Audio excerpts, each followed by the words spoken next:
थो करे आकाश राड़ा पर अयाज़ हेल तुंहिंजी सिंध घबराए नथी। ऐं उहा हिमतनि जुरतनि बहादुरी ॾाहप ऐं शानदार माज़ी वारी सिंध ईअं पियो लॻे त हिकु भेरो ॿीहर कर खणी उथी आहे। ऐं मूं समेत जेके बि सियासी कारकुन आहिनि जिन जो इहो ख़्वाबु आहे त क़ौम उथंदी ऐं पंहिंजी सियासी जदोजहद जे ज़रिए हक़ हाकमियत वठंदी, पंहिंजा वसीला वठंदी ऐं पंहिंजी आज़ादी वठंदी। उहे सभु अॼु सराह आहिनि। अॼु न बल्कि कुझु ई महीननि खां वठी मुसलसल सियासी पार्टियूं जहिड़े नमूने फील्ड में आहिनि, उन्हनि खे जहिड़े नमूने आम सिंधी आरी मज़दूर पढ़ियल लिखियल माण्हू आम माण्हू जहिड़े नमूने मोट ॾिए पियो, उहो सभु खुशाईंदा आहे। ऐं इहे ई नंढियूं नंढियूं कामयाबियूं हूंदियूं आहिनि जिन ते ग़ुलाम क़ौमूं जिन मां उत्साह वठी करे अॻिते वधंदियूं आहिनि। ऐं असां ते हिकिड़ी तवील ग़ुलामी जो जेका ककर छायल आहिनि उन में नंढी नंढी जेके रोशनियूं आहिनि इहो पंहिंजो किरदारु अदा कनि थियूं। असां हिमत वारा आहियूं, वधूं था। ऐं दरिया जे मसइले ते जहिड़े नमूने सिंध हिमत कई आहे, मूंखे उमेदु आहे त इहा रेज़िस्टेंस रुकंदी कोन।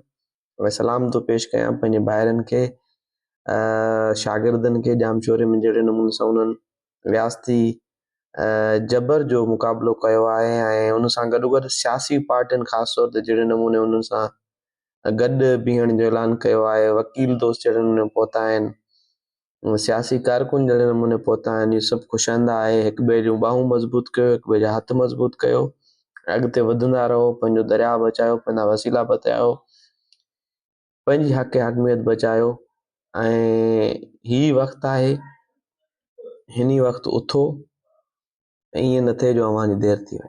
बाक़ी रियासत जहिड़े नमूने सां रेज़िस्टेंस ॾेखारे थी उन में साफ़ ज़ाहिर आहे त रियासत बलूचिस्तान KP मूं अञा कुझु न आहे सिखी ऐं जंहिं नहज ते बलूचिस्तान खे आंदो वियो आहे, सिंध में सियासी तरीक़नि खे दॿाए सिंध खे बि उन तरफ़ धकेलियो पियो वञे ऐं शायदि सिंध जी आख़िरी पुरअमन वेड़ विड़ी रही आहे।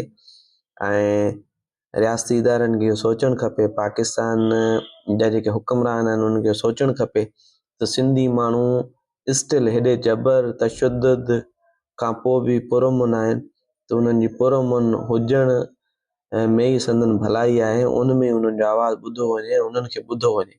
ईअं न थिए जो सिंधी माण्हू उन तरफ़ वञनि, उन हालतुनि ॾांहुं वञनि, उन अमल ॾांहुं वञनि जंहिंमें पोइ मोटणु मुश्किल थी पवे। पोइ उहो बलोचनि वांगुरु सिंधियुनि जे लाइ बि मोटणु मुश्किल हूंदो। जहिड़े नमूने सां बलोचिस्तान में रेज़िस्टेंस रियासत खे मिली आहे, अहिड़े नमूने सिंध में मिली त पोइ हू पाकिस्तान जी वफ़ाक़ जेका आहे उहो सभु बर्दाश्त करण जे लाइक़ु कोन्हे।